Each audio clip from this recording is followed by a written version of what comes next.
at the moment. Yes, I think so. But we'll see. Someone else might join. It's possible. Sorry, I'm just cleaning my glass. Very dirty. That's okay. Yeah, anything to share? Any questions?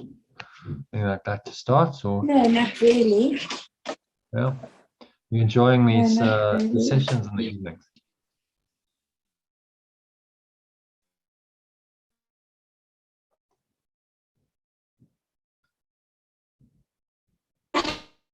Yeah, I have been. I have been. Sometimes I'm in breaks on Tuesdays and Wednesdays. I only get home at about 8. So I'm a bit tired till today, which means I could join this afternoon.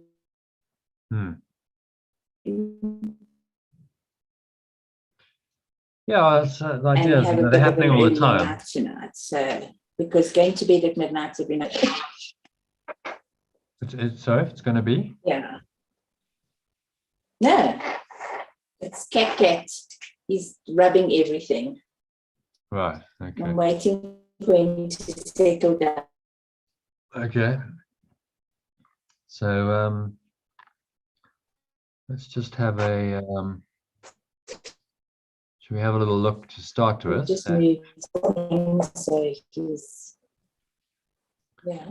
Let's have a look at today's quote and the lesson. We'll go into the lesson, then we'll do a meditation. And maybe Sue and John might join us in that process somewhere along the way. So I don't know if you're getting the emails okay? Did you have a look at this? So yes, thank you. Forces beyond, this is Viktor Frankl. Forces beyond your control can take away everything you possess except one thing: your freedom to choose how you will respond to the situation. Yep. So we always have the choice, even in a very dire, when the situation probably doesn't get too much worse on the level of form than being in a Nazi concentration camp. But what kept him going was that he knew that he had a choice, and he was able to choose to see it differently and not sink into despair, because they couldn't take away his freedom to choose, and that he actually chose a more inspiring reality, and he chose to look at it as, well, this is a school. This is, I'm learning here, and I'm going to write a book. He had this idea that he'd write a book about this experience, and that's what kept him going. And they said the people who didn't have that just died very quickly. There was no reason to live. They were, came in and they were strong and healthy, and he said he just saw them within months wither away and die because they lost the will to live. So Jesus is saying very clearly here again, this choice. In this world, the only remaining freedom as it's expressed here, is the freedom of choice, always between two choices or two voices, so the Holy Spirit or the ego. Okay. And then there's just a discussion session. I don't know if you managed to watch any of these, but just some interesting stuff arises in these, so they're worth watching. We talked about, did Jesus really get angry? We talked about in the temple. No, not today. Okay. And this emphasis that ACIM is a pure non-dual teaching makes it clear the only choice is between the fear that the ego engenders and the love the Holy Spirit always offers to replace it in every situation, which is very clearly stated here. And he states this many, many times, over and over. He says, look, there's this choice. You must make the choice. You can't choose both, which makes complete sense. Then you have a teaching that makes sense. If any kind of spiritual teaching is not asking you to make that choice, then it's not a pure non-dual teaching. So I had this experience with a chap last year, about 6 months ago. I was actually talking to him about a business thing, alternative currency and stuff. And he was quite clued up in that domain. But it was so interesting because it led us into a spiritual conversation. half an hour into it, he was saying he'd done some of the Course in Miracles, and he'd done Advaita Vedanta, and he was now on a tantric path. And he said, no, I'm of the other school of non-duality. And I just laughed. It was like, there's no other school of non-duality. It's like, because actually what he believed was dualistic. He said, no, this world, the illusion, so-called illusion, and the truth, these are equally real and equally valid. I'm going, that's not a non-dual teaching anymore. That's dualistic. So don't say it's another school of non-duality. Just say, well, actually, it's just dualistic. Well, of course, he didn't want to concede that, but it's just so interesting.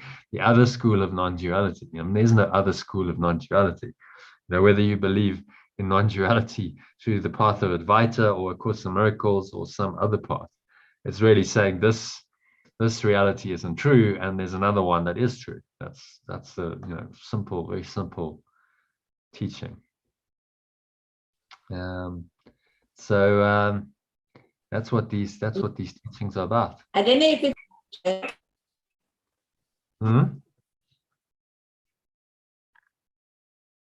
Sorry, Patricia.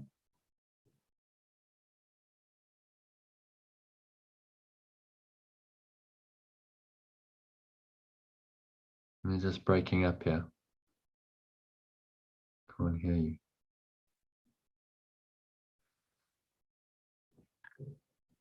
Are you still there?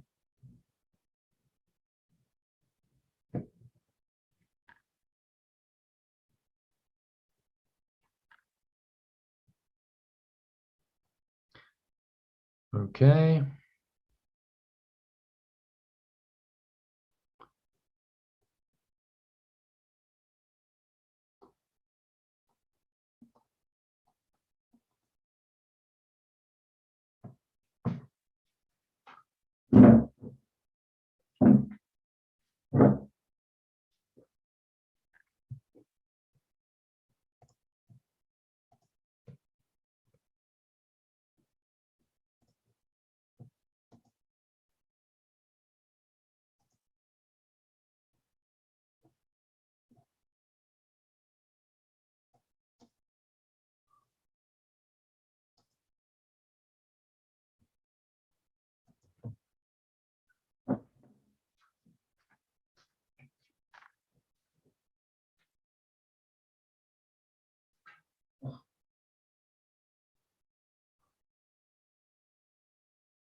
Sorry, Jono. Okay. I just rebooted the system because you kept fading away, but it should be much better now. Yeah. Okay. Good. All right. So let's carry on the recording. I just paused it. I wasn't sure if you're going to come back.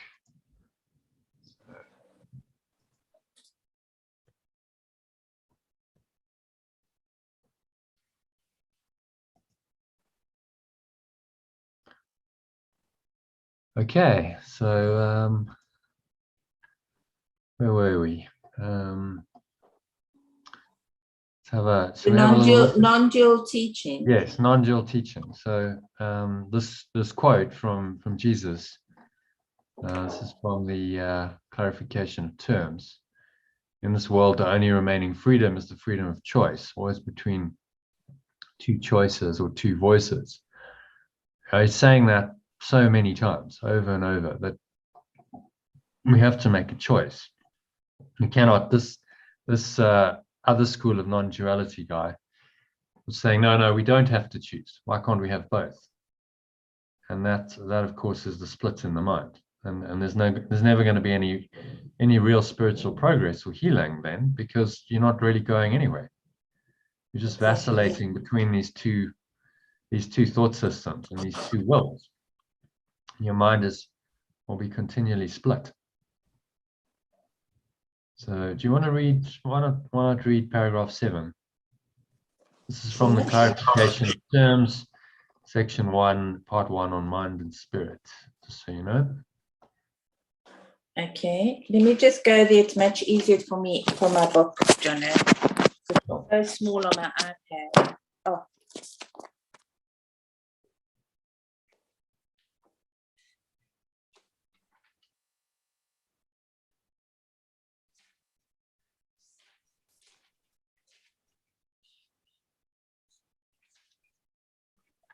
Section 7, number 7, in the world. In this world, yeah. In this world, the only remaining freedom is the freedom of choice. Always between two choices or two voices. Will is not involved in perception at any level and has nothing to do with choice. Consciousness is the receptive mechanism, receiving messages from above or below, from spirit or the ego. Consciousness has levels and awareness, can shift quite dramatically, but it cannot transcend the perceptual realm. As its highest,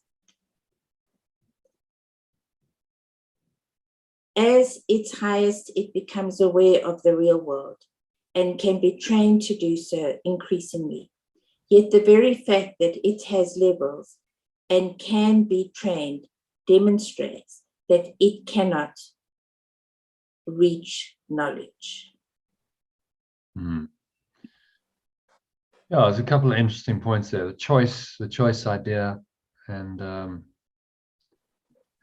idea that will is not involved in perception at any level. It's nothing to do with choice. So there's this, our true will, our free will, true free will is beyond choice. And then he talks about consciousness being the receptive mechanism, so you can listen to the Holy Spirit or the ego. And it has levels. We've talked about the levels in David Hawkins's map of consciousness. It can shift quite dramatically. We can vacillate between levels. We can vacillate between thought systems. It cannot transcend the perceptual realm. So when people talk about higher consciousness, in the Course's terminology, higher consciousness is still within the ego framework. And you can train your mind, and you can start doing this process of letting go, undoing the ego, but consciousness cannot reach the realm of knowledge. So there's a domain outside of consciousness.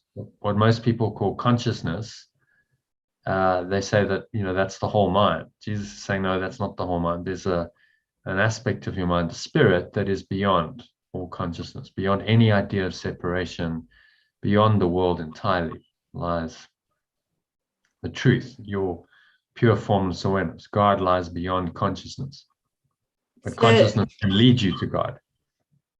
So this very last sentence, yet the very fact that it has levels and can be trained demonstrates that it cannot reach knowledge. So knowledge, I'm going to use another word as being truth. So we can only get there when we relinquish everything of consciousness. Yeah, because consciousness, to bring up this little diagram, explains it. Consciousness is this domain. You see, consciousness is the domain of the ego. So consciousness came about seemingly because of the tiny mad idea of separation. So once the mind has had that thought and believes that thought, we now have another consciousness, right? So I must actually update this diagram, put consciousness in there. So this is ego, consciousness, universal mind, Satan, and it's bigger than, so much bigger than most people think. A lot of people would say, oh well, this is the universe. They talk about universe, or the universal mind that made the universe, and spirit, God, love, oneness, pure formless awareness, whatever you want to call it, is beyond that, is beyond consciousness. This is what he's saying, which is why he's saying that consciousness cannot, very fact that it has levels and can be trained demonstrates that it cannot reach knowledge. So you can go up the levels. You can certainly start training your mind. You can correct your perceptions. You can start letting go. Ultimately, this is to bring us to the point where we recognize the truth that this tiny mad idea, that any other thing, any other thought, other than this pure formless awareness, God, love, oneness, anything other than that is illusory and is not true. So just to go back to this consciousness has levels, and awareness can shift quite dramatically, but it cannot transcend the perceptual realm. So all of that sentence is while we are stuck in a body, basically. Yeah. Or even incorporeal. So let's say you die, you lay your body aside temporarily, but you still believe in this thought system. Then you you could become a ghost, or you can be someone who have to come back again. Yes, because you're still in the domain of consciousness, because you still believe in a separate identity. At its highest, it becomes aware of the real world. Now, I'd really like to talk about that. Okay. At its highest,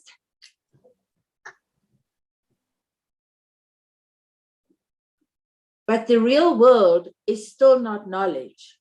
No, the real world is this world. It's almost like it's a different realm. It's seeing this world in a different way. Yeah. Am I correct in understanding that? Yeah, yeah. The real world is, bring up my glossary of terms, and let's see what we have to say about the real world. Can you see the screen? Yeah.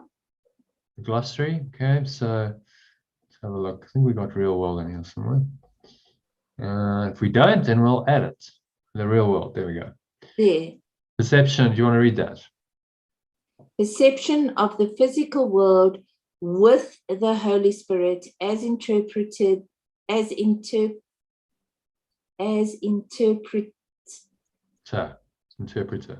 of all your experiences, i.e., true or corrected perception of a seemingly external world. Perception of the physical world with the Holy Spirit as interpreter of all your experience, that is, true or corrected perception of a seemingly external world. Okay. Makes sense? Okay. Yes, because in the lessons he talks about the real world in some of the lessons. Yeah. So this is this world, but now so the highest part of your consciousness is when you see the real world. It can be trained to do so increasingly. Yet the very fact that it has levels and can be trained demonstrates that it cannot reach knowledge. So until you're ready to even give up the real world, as we would call it, you can't reach knowledge or oneness. I'm going to put another word for knowledge as oneness. Is that acceptable? Yeah. Or in brackets, oneness. Yeah. Knowledge is oneness. It's love. It's pure formless awareness. Exactly. There's nothing else. Essentially, there's nothing else. There's just that awareness. Only that. And so a lot of spiritual teachings will say, well, you want to raise your consciousness. I mean, they all do, otherwise they wouldn't be spiritual. But then they kind of stop here at a dead end. Okay, well, now you've raised your consciousness and you one with the universal mind. And then that's the top of the tree. And Jesus is saying, no, that's top of the ego's tree. But then you're going to jump off that tree and you're going to go into pure formless awareness, just infinite spacious awareness where there is no form. And this entire construct of consciousness, the ego, disappears. So that the time and space, the entire illusion just vanishes. Hence, Gary Rod's The Disappearance of the Universe, the title of his book. So your mind is then healed almost, if I can use that word. It's no longer split. When you reach the real world, it's no longer split because you're only listening to the Holy Spirit. But there's another part, is that you have to even give that up to get to oneness, pure love, pure formless awareness. Well, as long as we still think we're here, so we still have any kind of sense of separation, any sense perceptions, a body, anything other than pure formless awareness, there's still a split, right? But that split is being progressively and systematically healed as we do this work. And so we can train our minds, saying, yes, you can train your mind, and your consciousness can be very useful because you can consciously choose the spirit. You can consciously, the Holy Spirit comes into the mind. It gives you a reinterpretation of all events and circumstances and people in this world. And then you can choose to listen to that interpretation and, speak and think and speak and act accordingly. And that correction process is what the Course in Miracles is directed to. The miracle is when you change your mind, you have a correction of your perception. And it's happening. Sorry, Jono. Okay. Hello. Do you want to? I'll just mute you. All right. I'll go check what the gardener's up to. Thank you so much. But at the moment, we're all fine. Thank you very much. Thank you. Bye-bye. So it's the security company. Right. Never mind. Okay. Do you have to go? No. No. Okay. The gardener's obviously fiddling somewhere along the perimeter and the electric fence has gone off. Right. Okay.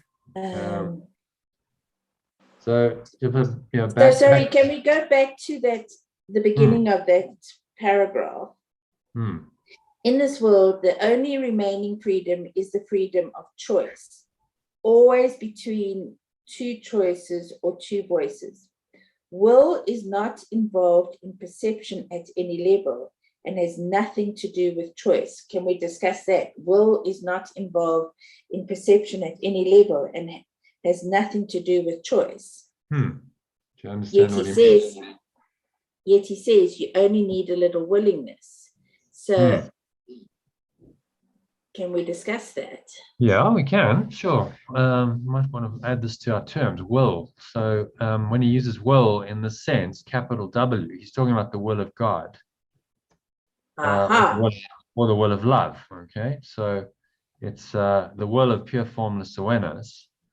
So let's stick in will. The will is the will of God / love / oneness. Okay.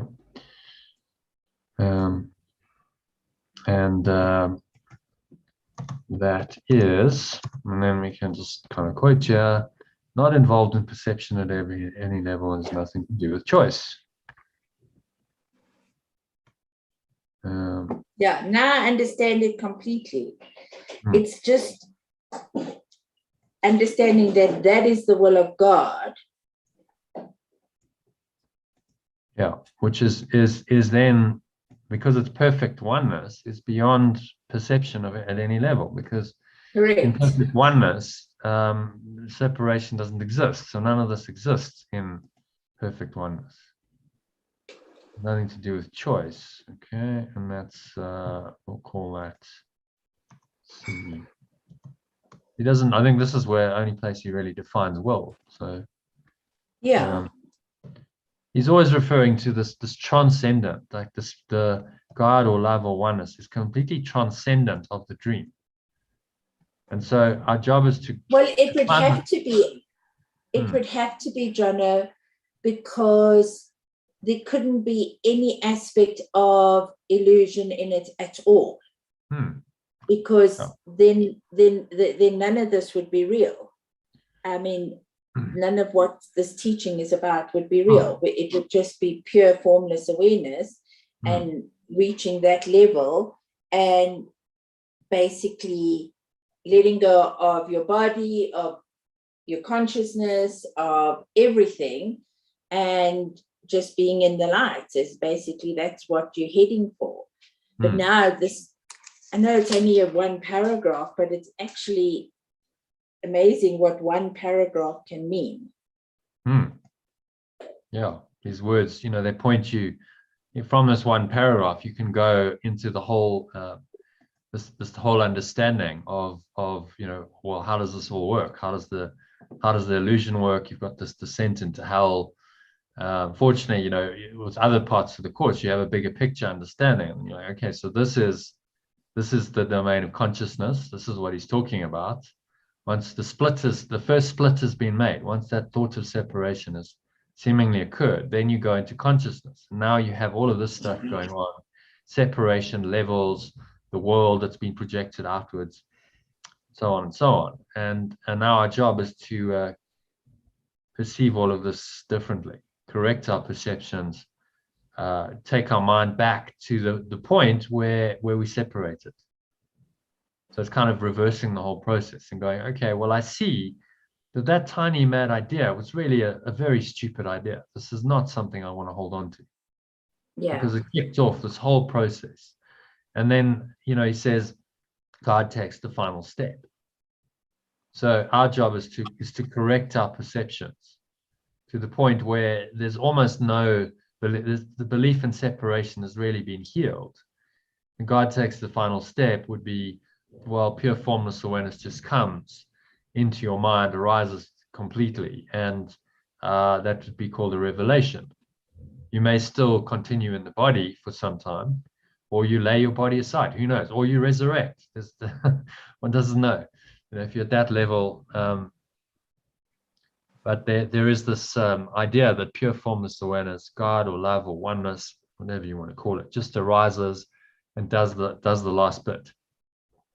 In the meantime, your job is to become increasingly miracle minded, so that you just correct your perception by default. It's like something happens, and instead of getting triggered and going into a whole negative mental and emotional reaction, you realize it very quickly and you simply go, you know what, I'm going to let this go. I don't have to think these thoughts. I don't have to feel these feelings.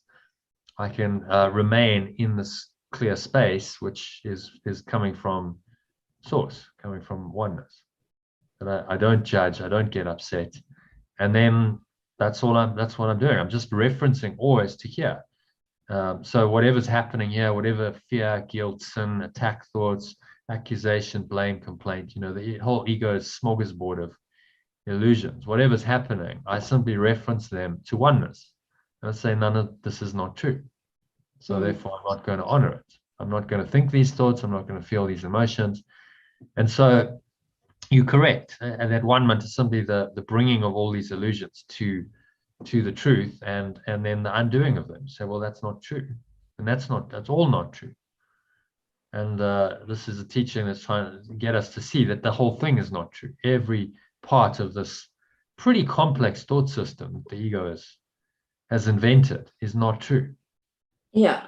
So can we start at the beginning of the mind spirit, the clarification of terms?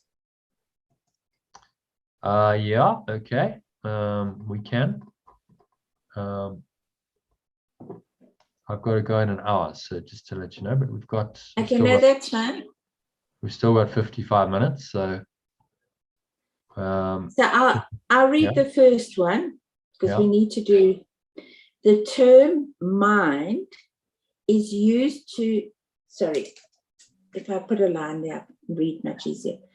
The term mind is used to represent the activating agent of spirit. And spirit, when he's got the small spirit, is that your spirit? Well, one could argue that should be capitalized. Spirit is of God. Yeah, to me it should be capitalized. Yeah, I think they made an error there. So we got supplying its creative energy. Well, yeah. So I'll read it again. The term mind is used to represent the activating agent of spirit, supplying its creative energy. Must be a capital. Yeah. When the term is capitalized, it refers to God or Christ, i.e., the mind of God or the mind of Christ. Spirit is the thought of God, which he created like himself. The unified spirit of God, one Son, or Christ. I'm going to read it all over again. Okay.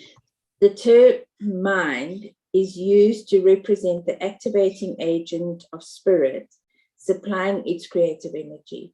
When the term is capitalized, it refers to pure formless awareness, or what was Christ again? The extension.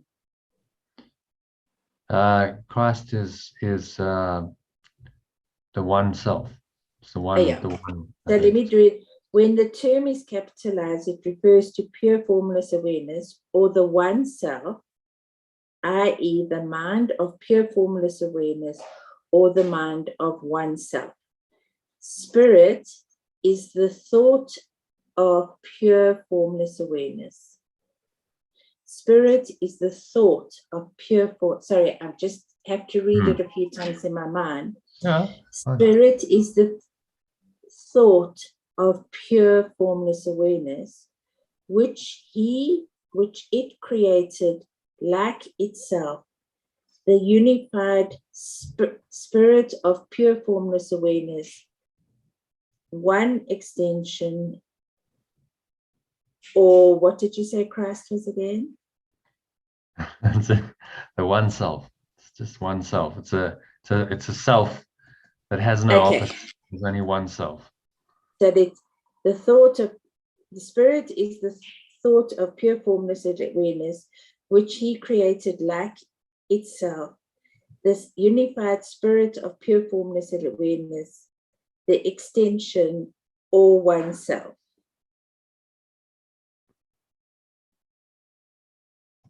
Yeah, extension of itself. So kind of spirit, pure formless awareness is just God. That's, just is what it is. And then the spirit is like some kind of bridge to that. It's a thought of that. So when we're in the spirit, we have the thought of oneness very strongly in our mind. And we know that that's true. And then he has the Holy Spirit, which is he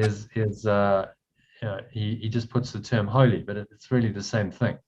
The Holy Spirit is the remembrance of oneness. It's a thought of oneness that can now come into the dream and reinterpret it.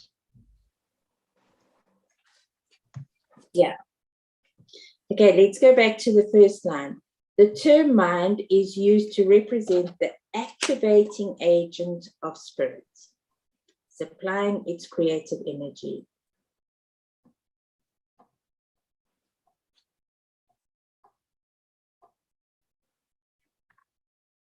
So mind is the activating agent of spirit. It's not the other way around. Yeah. So the mind is the small mind. Small mind yes. is so if we're in our seemingly still in our bodies, seemingly still human, and now we listen to the spirit, then the spirit is activating the mind. And now we have thoughts. It's activating our mind so that we can see that it's split and that it needs healing, and so that we can recognize the God in our mind, or pure formless awareness. Yeah. So we then have choice. If the spirit is coming in, it's activating our mind. We realize we have a choice. We consciously make choice. So spirit actually activates choice. Well, it Because allows us to make choice and yes, make the choice for truth or creation. So it's yes. applying it to creative energy. So this is the idea of inspiration. So mind that is inspired, right, is in the spirit. It's connected to this base state, to this pure formless awareness. And there's peace and there's love and there's joy there. And now that is the creative energy that then gets taken into everything. You perceive everything from that perspective. And that's transformational. You see, now you're in an inspired state. And inspiration versus motivation. Your ego motivates you to do things, but the spirit inspires you to do things. And there's a very big difference between those states. And then you need to just become aware. Okay, so what does inspiration feel like? What does it feel like when my mind is being activated by spirit? And what does it feel like when I'm being motivated by the ego? And they're quite different experiences. Very different. Very, very different. So it's feeling like that creative energy that he's talking about. So it's being able to feel that. Okay, so when am I in the spirit? Well, I know because it feels this way. It has a certain quality to it. And also inspiration is almost effortless. Yeah. So there's certain characteristics of the spirit that the ego just will never have. And that's the idea that it's effortless, it's flowing, it's easy, it's peaceful, it's calm, it's often very gentle. Even if you're taking quite intense action, it's a guided. You just feel like, yeah, this is right. I'm not stressing, straining, and striving. It just sort of comes naturally. It flows through you. This idea of flow, which is being really in the miracle. But egos motivates. It always feels hard. It always feels draining. And it almost feels like it's a big effort. You've got to, whereas inspiration is effortless. This is an effort to be motivated. Yeah. So the idea of motivation versus inspiration, the motivations of the ego are coming from these lower levels. So you can be quite motivated. You can desire stuff. I mean, these emotions here, desire and fear, motivate people to do many things. They in fact drive the entire world economy. So what's happening every day, people are being motivated by desire and fear, and they're making purchases accordingly. They're buying stuff. They're making decisions accordingly. And these can seem to have power because we give them power, but they are not inspiration. Because at these lower levels, you're only really concerned with the enhancement and the protection of your separate self. This is all about the little self getting its needs met, making sure that it's safe. And that's egoic motivation. And that feels quite limiting, contracted, it's not expanded, it's ultimately not satisfying, as the Buddha noted. Or craving is the source of all suffering. You keep desiring and desiring some other state than what you're in, and that never ends. You just keep on that track. I'm never happy now, so it's always going to be something in the future. The next thing I buy, the next relationship I have, the next job I get, the next whatever will make me happy. And it's a dysfunctional way to live one's life because you're never here now, present. So desire and fear, those egoic motivations, are the mind being used by the ego. So that's the other choice that we seemingly have in this tree of how we use our minds. And the spirit activating the mind. Now you start to move into these higher realms. If you look at the map, consciousness here, in order to have courage, you need to have some access to that spirit. The ego doesn't give you courage. The ego can only manage pride. Top of the ego's tree is pride. Once you break through to courage, then you're being inspired. And then, you know, there's a journey. There's various states of mind, various emotions, various levels, which kind of ties in nicely with what he's saying here, because it has levels. He says consciousness has levels, and awareness can shift quite dramatically. You know, you can shift, and you might have had this experience. You can be feeling pretty good and say at acceptance, and then something can trigger you, and you can go way down into fear or grief or apathy. Yeah, possibly. exactly. Bounce up and down the scale.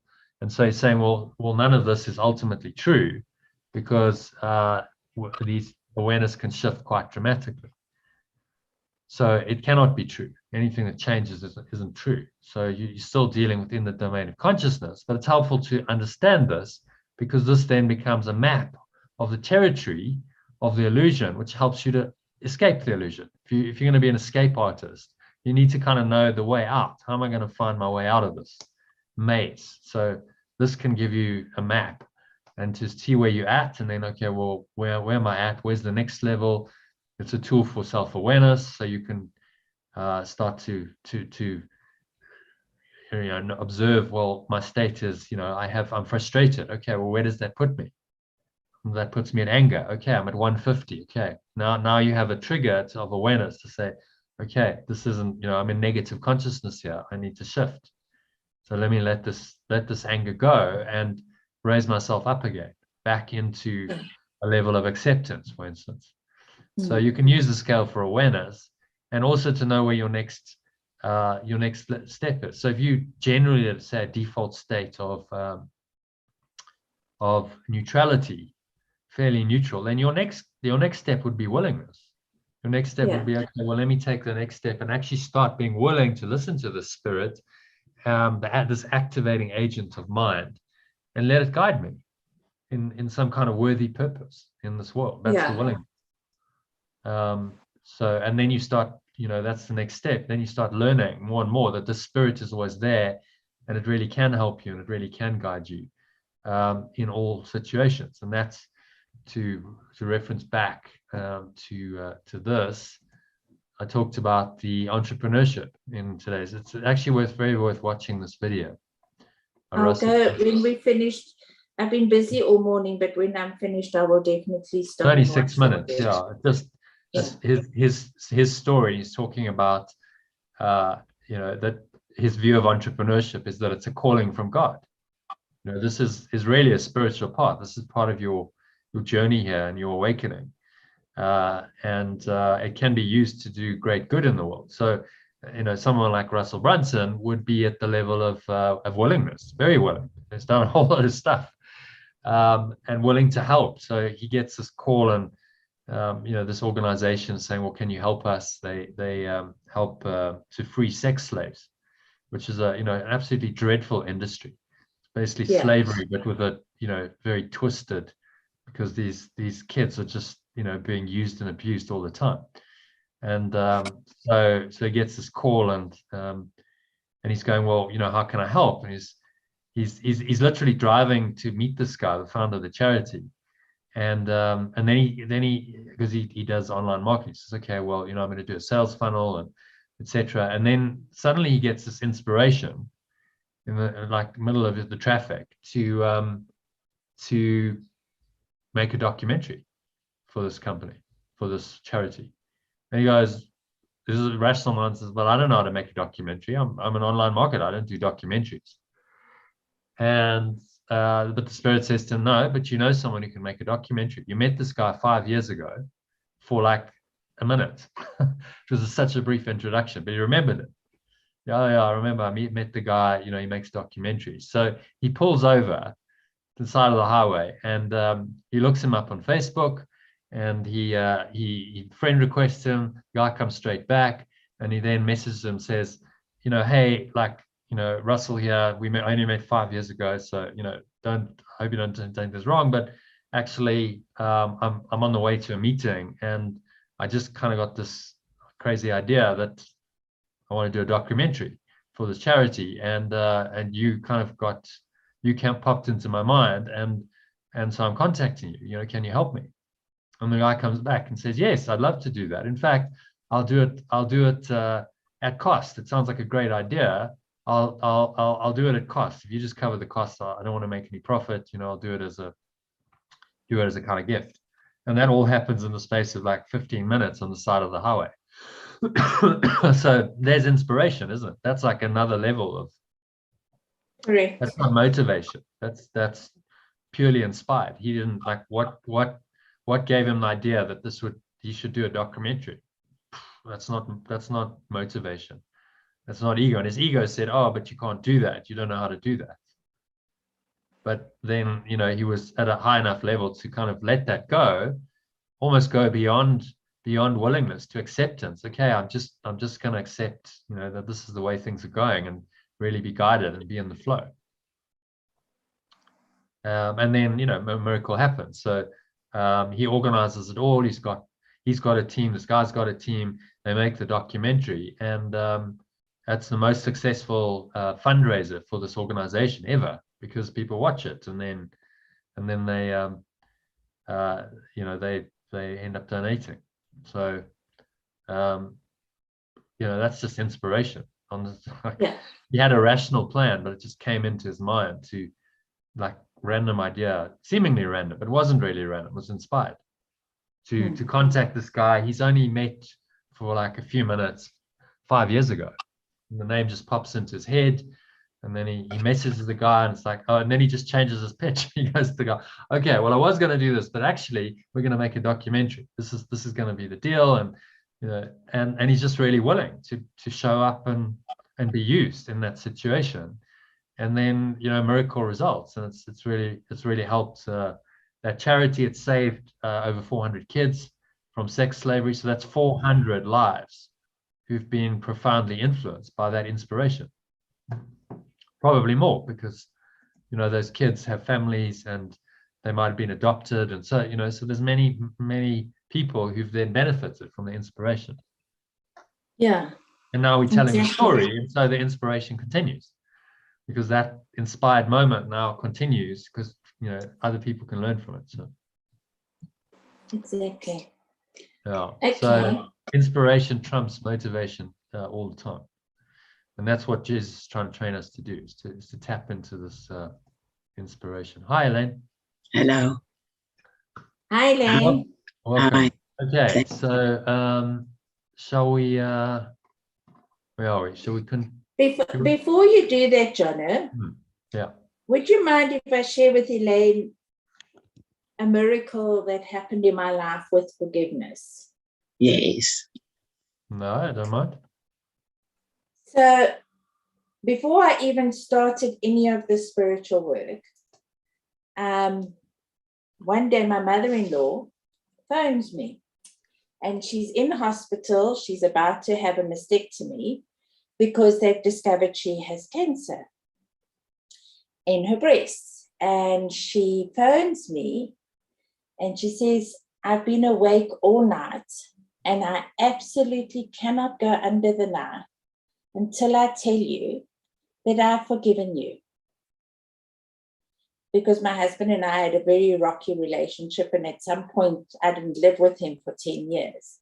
And she took it really badly, that how can you do that sort of thing? And she just wanted me to know that she could not go under the knife. And she told me personally that she'd forgiven me. And I could hear. Forgiven you for what? I don't understand the story. What's this got to do with her husband? She wasn't. What's this got to do? It was my husband, because I'd left him. And mothers are very, very attached to their sons. Yeah. And So you must remember, she's completely in the ego game. She's completely and utterly in the ego game. But she wanted to tell me she had forgiven me. I hadn't even started on this journey.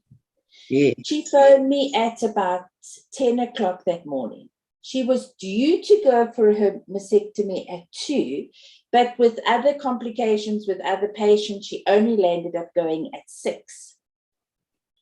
And when the specialist started to do the mastectomy, they couldn't find the cancer. Between the time of her telling me, oh my 6 God, o'clock I that got culture evening, of this. the cancer had 100% left her body. They could not find, the doctor said, I even checked that I had the right patient, because sometimes patients get wheeled in and they are wrong. That I checked everything. I had the day before's mammogram with the cancer. They could not find any cancer in her breasts at all. So I was to share that last night, but we ran so late. But I wanted you to see that when you do something, no matter how you do it, she wasn't even on this pathway. Yet when you do it with all the sincerity and the love, because her hatred for me had caused the cancer, her anger, resentment, because I'd left her darling little boy, and how dare I do that, and all of it had created the cancer. And the moment she wanted to forgive me fully, the cancer disappeared. And it was the biggest mystery. They have all the evidence from the day before. The mammogram and everything was done the day before. And the next day, the cancer was gone. And I wanted to share with you. It's proof that there's no order of difficulty in miracles. These things don't obey the laws of time and space at all. And it was only once I started to go to Terry and do the course, it reminded me of that story. I mean, oh my word, that is an absolute proof. It doesn't matter who you are, what you are, how you're doing it, but when you're doing real, genuine forgiveness and you're willing to let it go completely, that can happen to you. Thank you for that, Patricia, because, I really am, with this friend of mine who, I just really loved this friend of mine, and she was really battling with a divorce and she had no money, and I really went out on a limb to help her. Anyway, and when I needed her, okay, in a practical way that she was easily able to assist, she just wasn't there. And then it got even more complicated. It was just so shocking that it was just, I actually felt like I was going a bit insane to have to witness this. And so that is the exercise I'm working on at the moment. And in fact, I'm having to go to lawyers because I sent her, and this I wanted to speak about as well, because, you say your thoughts are not real. So now this is very real, that she owes me 50 grand. Okay. And I sent her, she's blocked me on her WhatsApp. I sent her actually a mail the other day, and I said to her, listen, I just said to her, peace and reconciliation. I'm not reading emails. I said, I headed that subject, peace and reconciliation. Amanda, I've thought about this. I've taken responsibility for it. And I would like to have a cup of coffee. I think it will be good for both of us. And let's talk. She's ignored me. Okay. I'm now having to get onto lawyers. All right. And like you say, well, then this is not real. Well, you don't have to. You don't have to do anything, Elaine. You don't have to. You can let it go. I will give you. I'll tell you a story. I don't think I've told this story. Maybe I think I'm actually so pleased you mentioned this, because even as I've spoken to this lawyer, because I went to see a lawyer, and the lawyers phoned me and they told me they lost the document with like I had something in writing with her. They told me they lost the document. So I'm like, what? Lawyers don't lose documents. Don't do that when you've paid them for it, your consultation. It's unheard of. She's a very good lawyer too. Maybe it's telling you, it's giving you a message. So I'll share a story with you. It's another sort of miracle story. I don't think I've shared this story. So last year, I had a corporate finance deal going. It was the second payout on quite a big deal. I was getting due a fair amount of commission. It was like in the region of 400,000 rand. Okay? As a second tranche, we'd been paid out a couple of years before on the first one. This was the second drawdown on a loan. And then, once the drawdown happened, commission was due. But this company that had the mandate had gone into liquidation. So it was a little bit more complicated than normal because they weren't a going concern. So the liquidator appointed someone to manage all this. And the first tranche was fine. It was like, no, it's fine. I drafted an agreement that governed the split of commission because there were a few people involved. First time, he honors it, no problem. No mention of any other fees, nothing like that. That wasn't in the agreement, right? I'd written it. There was no deductions for fees, liquidation fees, and so on. Second tranche, once he's got the full money, then he goes, oh, okay, now I'm going to play games. Now I've got the money. Now, actually, these liquidation fees are going to be deducted.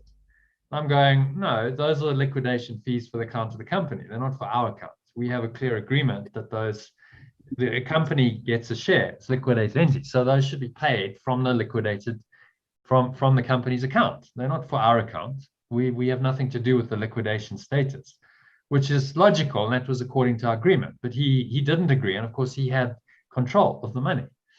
So he was just behaving really unethically. And part of me was like, that's just so wrong.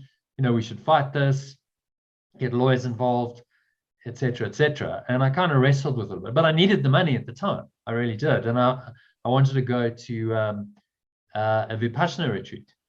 And I needed that to come through to do it. So I was like, okay, so which way are you going to go here? Are you gonna like bind yourself to the illusion of the money? It was he'd made an offer, like a lower offer. So it was 140,000 Rand I had to give up, right? Not an illusion, it's a reality. No, it was an illusion. It was an illusion. It's an illusion. Are you misperceiving the injustice in the situation? Is it a misperception? Yeah, well, it's all part of the ego's construct. So I wrestled with it for a bit, and then I asked for guidance. And it was very clear. Like I just got it. I was making salad. It didn't come in meditation. It just suddenly came. It just dropped in. It was such a clear knowing. No, just let it go. Let it go. The Holy Spirit said, leave it to me. Like, leave the outcome to me. Just let it go. Leave the outcome to me. And just accept his offer. He'd made an offer and he'd given some arbitrary deadline. He said, well, if you don't accept this within 5 days, then, the offer's off the table. And so it was like, yeah, I just sent him an email, said, yes, I accept it. Here's the invoice. And said nothing. And it was like really a humbling of that whole desire to for righteousness. No, this is wrong. What he's done is wrong. And I should fight for it. And there was another chap who didn't do that. He was like, no, I'm going to fight this. And he hasn't got anything because that guy, the lawyer who I was dealing with, he died 2 months later of COVID. So if I hadn't done that, I wouldn't have seen a penny because it would have gone into he was the kind of sole director of his company. It would have gone into his estate. What a mess. You're just never going to get it, are you? Shit. So the Spirit knew that. And it said, just listen to me. I got this covered. I know, because it knows the whole plan. It knows time and it knows the whole thing. It said, just listen to me. Just do what I'm going to tell you. It's a very simple instruction. Just listen. And it will resolve this. This is the way. And because I let it go, I got the money, which was really very helpful. If I hadn't got it, it would have been rather financially catastrophic for me. And also, I had a profound experience, listening experience, which I've shared at the Vipassana retreat. It was a wonderful learning experience from a spiritual point of view. And at the end of it, there were two business during the course of it, and at the end of it, 2 business opportunities arose, which may or may not play out. They're in a process, which could lead to a whole lot more money than what I lost, much more, because they're quite big deals. So then you kind of go, okay, well, just listen. The Holy Spirit knows, but you've got to let go. See, when you really let go, then you invite the miracle. But I've been feeling so much kind of discomfort and around the whole thing, doing this. And I think, like when you're trying to make something happen or you're trying to, okay. And I actually asked for guidance. Honestly, I just asked for guidance with this. Well, maybe you're getting as it I'm, now. as I'm, yeah, because as I'm actually going through this, I'm thinking this doesn't feel right to send her a lawyer's letter. It just doesn't feel right for me. This is not feeling okay for me. So why don't you just let it go? I'm going to let it go. Just write it off and say, all right, well, you know, whatever, take it as a gift. You obviously need it. So just, you know, send an email, say, look, I'm letting this go. I'm forgiving you. I'm releasing it. Whatever. There's going to be no further action. You obviously need the money. So, you know, keep it. Keep it with my blessing. And I hope we can still be friends. And then see what happens. She might her silence might suddenly miraculously break. And she might actually respond to you and say, oh, thank you so much. You know, because she's probably under pressure. She's probably not in a happy state. She probably can't repay you. She probably can't pay you the 50 grand. That's why she's silent. She's not in a position to, you know, but I really try to, you know, her husband's got money, you know, and I knew he's got it, but she didn't have anything in her name. So I thought, well, I know I'll get this money back. We were such good friends, you know, so it was really, I put myself out really on a limb to, you know, I actually took money out of savings to help her. And, yeah, but I was just like 100% sure I would get it back. And that it would make a huge difference in her life. Like that she actually would get more than enough to live on as opposed to nothing. Because he told her, you're getting nothing. He sent her some document saying, oh, I'll pay you off now. She's getting divorced. Yeah, it's the whole story is we ran a story he came up with, and a long story, and here's the bottom. I said to her, no. So, so I was, you know, I thought, listen, you know what, I'll get paid back. This will make such a difference in her. I mean, it was like, gosh, what a difference.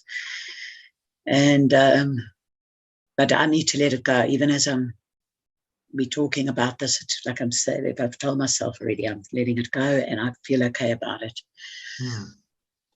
Because you feel a relief. It's like, oh, okay, just all that mental and emotional and turbulation just drops away. And I felt that the moment I got that, like, yes, just let it go. And it was such a clear, just like a knowing, yeah, that feels absolutely right. It's actually not worth it. Thank God it's not going to affect me that I can't, you know, do something that I really need to do in my life because of this. Like I can't pay my rent or feed myself or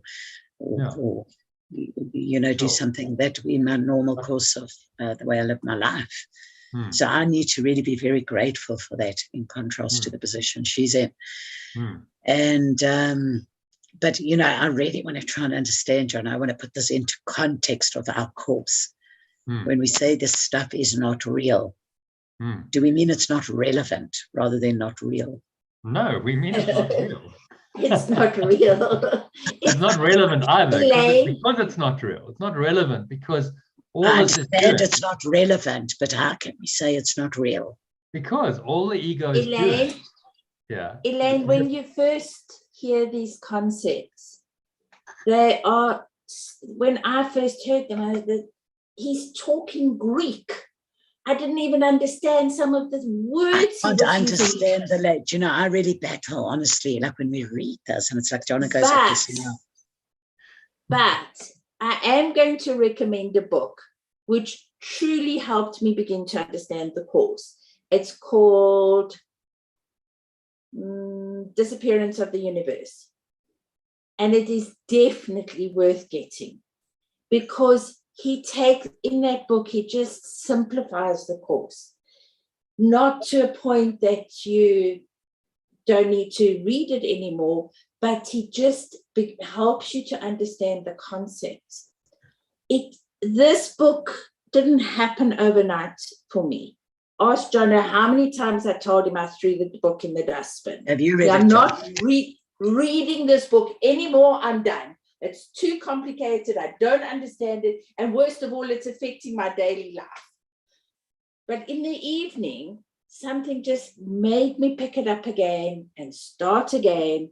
And that's why this book, it is challenging to everything we believe. It's literally taking our world and turning it upside down. And I don't know. I Write think that down. Why did you say it? Yes, let me just write it. Disappearance, who's it by? I'll send it to you. Gary Oh, Reynard. Maybe just put it on the, when you put it on the group for us, or you can Yeah, send it. Yeah. Yeah. Have you read it? Have you read It's- it, Jono? Yes, yeah. Yes, yeah, it I was read John years who ago. read. It's a good John who read it.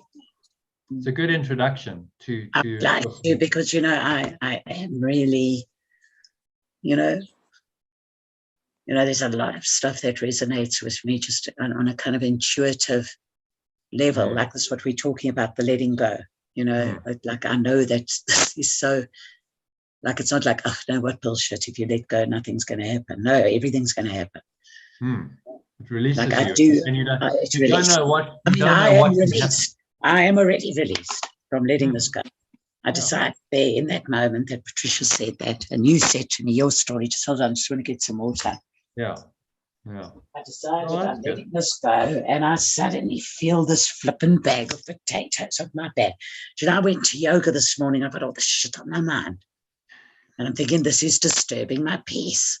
Yeah, but you see, this is the illusion. The ego only wants it creates all of these dramas in your life to justify the disturbance of your peace and to cover over your awareness of God or pure formless awareness. That's the only thing that's going on. That was the thing I saw so clearly at the Vipassana retreat. I mean, I'm so glad I did that, because I probably wouldn't have had that experience otherwise. It's like so absolutely clear, crystal clear in my awareness at that moment that we have just created this entire world.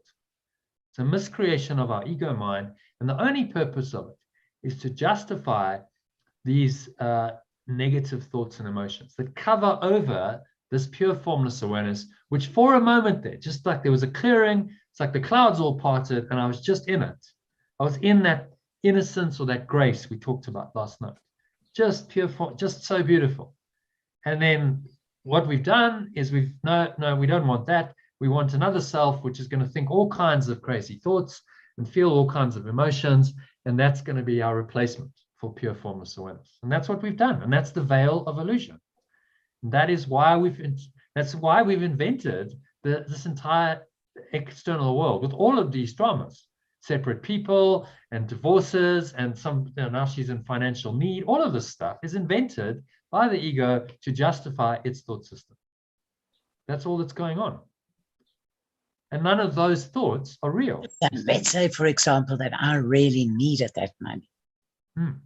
Like now, I really, some drama happened in my life now, and I really need this money. Yeah. Is it still an illusion? Yes, it's still an illusion. Because who's the I who really needs it? Who's the I who really needs it? I really need it. Who's that person who really needs the money? The person, that's the person of your body. Yeah, because your higher self can easily transcend. The higher self doesn't need money. The higher self doesn't need anything. Yeah, know that you will get through somehow or another. Well, you just let it go, and you go, okay, well, I'm in the hands of God. I let it go, and there's infinite abundance. So I'm not worried. It's just right. Because there is, if you really tap into this, your needs will be met on a physical level. They will be.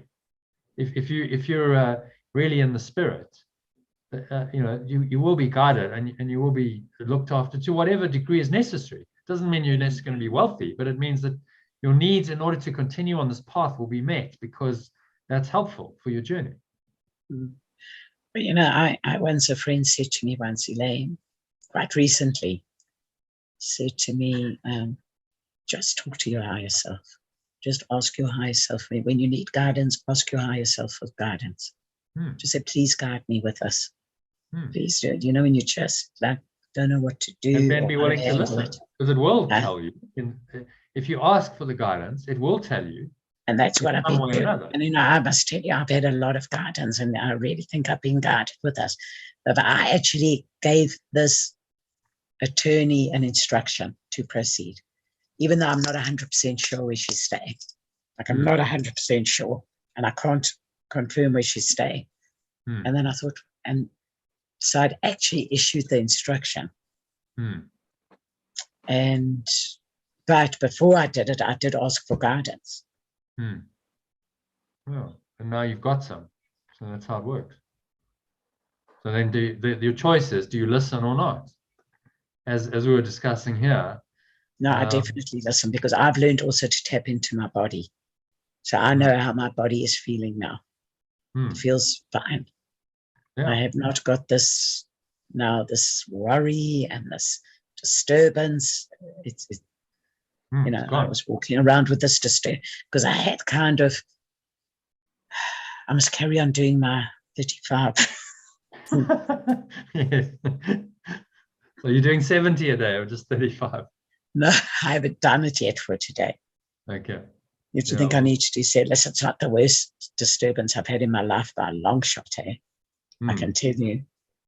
I mean, I'm over some of I've had flipping drama in my life, like life-threatening, livelihood-threatening drama, big time. And I have actually got over it, but it took me years. And all right, I did all I didn't specifically address anything, but I just tried to just find peace and do it. Just follow a pathway of it's choice, isn't it? meditation and goodness, and goodness and forgiveness. Yes, I did actually do a lot of work on forgiveness and that, but and then one day I just turned around and I thought, well, you know what, all this shit, I'm actually don't have the need anymore to take this revenge. Like I realized I really wanted to take revenge. I mean, I wanted to picture people in jail. I used to picture going to visit certain individuals in jail. I thought, and I used to practice what I would. I'd say, I know what I'm going to say to them. I'll sit there while they're in jail and say, "Yeah, you see now." I thought I went over it in my mind, and I have no need for that anymore. Good. It seems very trivial. Yeah, because it was just your separate self wanting to be right. And so I don't think that this thing with her is, maybe I don't really need to do that much work. Maybe I'm really very close to letting it go. I think I have actually just let it go. We'll see. Yeah, just let it go. It's not real. Money is just an illusion. So, and that like other things will come. I promise you, when you let go, you open the space for spirit to work. Other opportunities come, for sure. Things arise. You don't know. I mean, you're not letting it go. You go, oh well, I'll get more. No, you're letting it go because it feels right to let go, because you value your peace over the illusion. As Jesus says here, in this world, the only remaining freedom is the freedom of choice, always between two choices and two voices. You have a choice, and it's a split. You can't choose both. You can't choose to let it go and to hold on. It's it's like one or the other. So you must choose. You're choosing between a thought system. You're choosing between the ego's thought system, which is about illusion, and it values illusions, and it keeps you attached to the illusions, and it keeps you, in that mind that gets upset and angry and disturbs your peace all the time. Or you choose the spirit, which says, no, I don't honor these illusions. These are not true. As Jesus said in the Bible, there are two masters. You must choose. Do you honor God, pure formless awareness, or do you honor mammon, he called it, which is the illusion?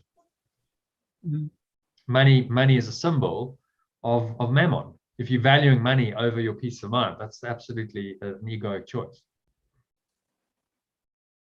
Because what's real then? You're making money more real than your peace of mind. Well, that's insane. How can you do that? And your own experience of who you are in life is surely more valuable than some. It's not just the money, actually. It's the principle, and that's the ego. Yeah. The injustice of it all. The injustice of it all. It's just like, how dare she? I'm not. No, you're not going to get away with this. Yeah, and one does feel that. Because on the level of form, it's wrong. But then remember, this is a setup. The ego sets you up to be unfairly treated in life. That's what it does all the time. So that then you go, oh, I'm a victim. I feel that injustice, and I feel the separation. Now I'm separate from you because you've mistreated me, and I'm unfairly treated. So classic. And then you project your blame onto someone else. project your guilt as blame onto someone else. Oh, you're the one. You're so bad, etc. And that's just what the ego wants you to do, project your guilt.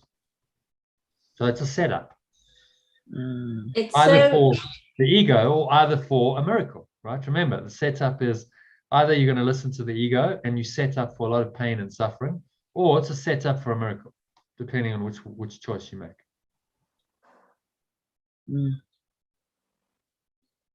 while you were talking, I just opened my book, and the line in front of me says, "You who want peace can find it only by complete forgiveness." That's quite interesting. Yeah, so there's no fudging it. He's not saying, "Oh, we'll do a little bit of forgiveness." He's saying, "Look, you let this go entirely or not at all." That's how it works. You can't be half pregnant. No. So Exactly. Which thought system and go fully into it. If you're going to do the letting go, then do it fully. Don't like hold on to a little bit. Just let it go. It's okay. I'm letting go of this money. I give it away freely. I never expect it back. I've got no anger or resentment. I've got no sense of being hardly done by. And actually, this is the lesson for you. This is a great training lesson for you to learn this thought system. You're doing the Art of Letting Go course, and then what you do is you get these experiences in your life as training. Okay, well, let's see how you react to that. Which way will you go? Will you choose to let go, or will you choose to hang on? So it's all perfect for your learning, which ultimately is what it's about. It's your learning that's important. Do I know what time do you have to leave? 10 minutes, really. So shall we go into the lesson? Yeah. Quick look at the lesson. So I'll be probably joining later tonight. I will be a little bit late. Okay. Just letting you know. So my meaningless thoughts are showing me a meaningless world. So do you want to read the first paragraph, Patricia? Hold on 1 second. I don't know what I did. We'll go into. Okay. Yeah, I've got it. My meaningless thoughts are showing me a meaningless world. This is the first idea that we have had that is related to major phase of a correction process. The reversal of thinking of the world. It seems as if the world determines what you perceive. Today's idea introduces a concept that your mind determines, that your thoughts determine the world you see. Be glad indeed to practice the idea in its initial form, for in this idea is your release made sure. The key to forgiveness lies in it. There we go. I mean, there's another confirmation of what we're saying. My meaningless thoughts are showing me a meaningless world. My meaningless thoughts about the lawyer, my meaningless thoughts about the money, my meaningless thoughts about being betrayed are showing me a meaningless world. A world in which these things seem to be real, in which love seems to be denied. That's the world that we create when we deny love. And so all of these ideas are just helping you to let go of your attachment to this meaningless world. So shall we go into some practice? Because the rest of it is just instructions on practice. So I'll guide you through a quick 10-minute meditation, if you like. That would be good, Jono. Okay. Thank you. So making yourselves comfortable. Sitting with your feet shoulder width apart. Back straight, cup your hands in your lap. Close your eyes. And start off by taking a nice deep breath in through the nose. So breathing in, noticing how the stomach rises and the chest rises. And subtle flow of air in through the nostrils. Pausing at the top of the inhale.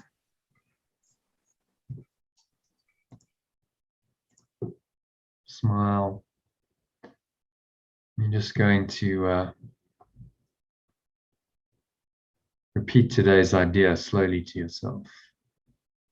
So, my meaningless thoughts are showing me a meaningless world. And now open your eyes and look about you. Near and far, up and down, anyway, just randomly looking around you. And just repeat today's idea without any haste. No sense of urgency or effort. You just say, as you look around casually, let your eyes rest on whatever. Say, my meaningless thoughts are showing me a meaningless world. Very casually, there's no sense of rush, there's no straining. Just move from one thing to another fairly rapidly. So maybe only a couple of seconds on each thing. So don't linger on anything particular. And the words should be used in a very unhurried, leisurely fashion. You might want to exhale now if you're still holding your breath. I have a sense of just releasing the breath. It's just very casual. You're very relaxed. So he's asking you to just connect with the foundation, which of the peace and the relaxation and the freedom from worry you're trying to achieve in this exercise. So say it a few more times as you look around. My meaningless thoughts are showing me a meaningless world. And just notice how you feel when you say that. If you feel a sense of calm, some peace arising, kind of a gentle presence. When you say these words that arises, it's yes, I can just relax into that. So all of the meanings that I've given anything just dissolve with this one statement. My meaningless thoughts are showing me a meaningless world. Close your eyes just to conclude the exercise. Almost have a minute of silence where you just go into this space. Really. It's a space of mind. Spacious awareness, pure formless awareness that arises, reveals itself when you remove the covering, you remove the veil of illusion, meaningless thoughts. They're showing you a meaningless world. That's the veil of illusion. Your thoughts and what you're thinking about the world seem to be real. But what Jesus is trying to teach us is that this is all a construct of thought. None of it is true and none of it's real. And so you just surrender in. Just surrender into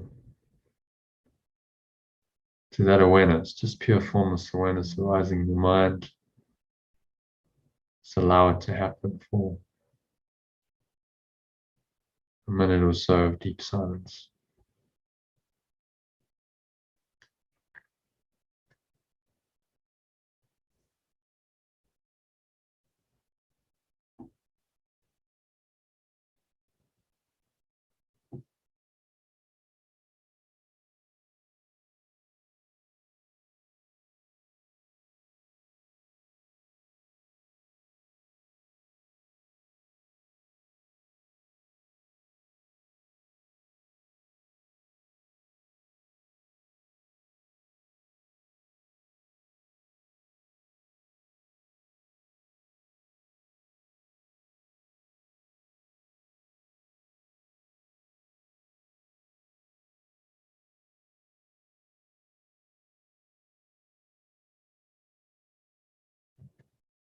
If any thoughts cross your mind, just apply the lesson to them.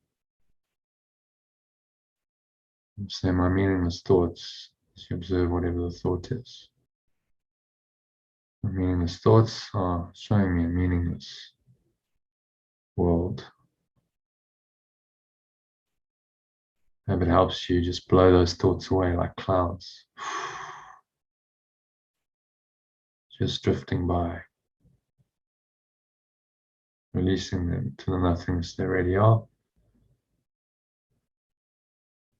Just clear blue sky, true awareness. That's all that's remaining. So just sit with that for another 30 seconds or so, just enjoying this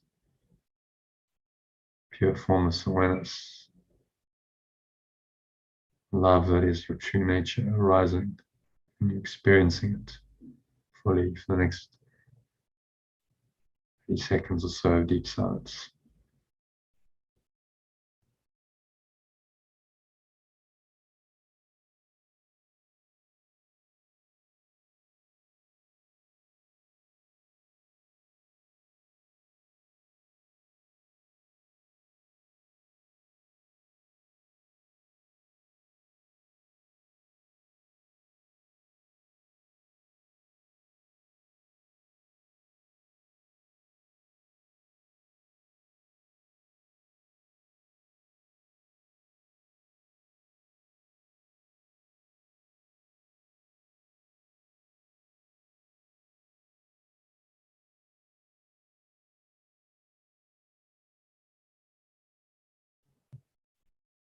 And so just gently coming back to awareness of the body and the breath and the senses and the world, and on the count of 3, open your eyes. So 1, take another nice deep breath in, noticing the stomach rise and the chest rise, subtle flow of air in through the nostrils.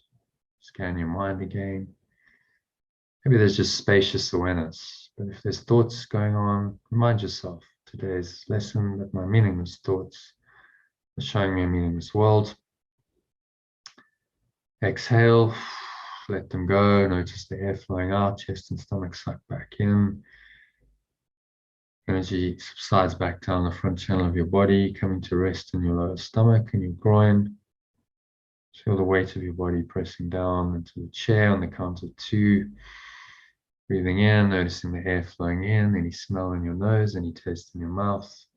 Notice what you're hearing, the surrounding environment, but without any attachment. Just apply today's lesson to whatever you perceive. So sounds, touch, taste, feeling, it's all part of the illusory construct. So my meaningless thoughts are showing me a meaningless world. Sense perceptions are showing you a meaningless world. It's all connected to your thought. On the count of 3, open your eyes. Just look around for 30 seconds. Do some more mind training with your visual sense as you look around the world casually. Just notice whatever's crossing your sight, and repeat today's idea slowly a couple of times. My meaningless thoughts are showing me a meaningless world. Notice how you're feeling now, hopefully pretty calm and relaxed. So just anchor the state in for the rest of the afternoon and evening.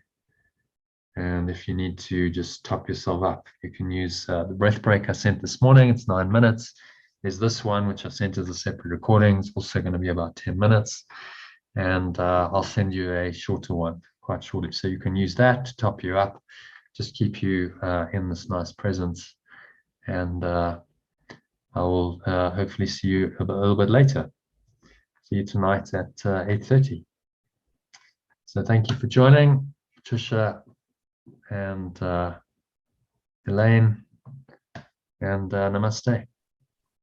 Namaste. Okay, so see you a bit later. You said you might not join tonight, Elaine. Yeah, I'm going to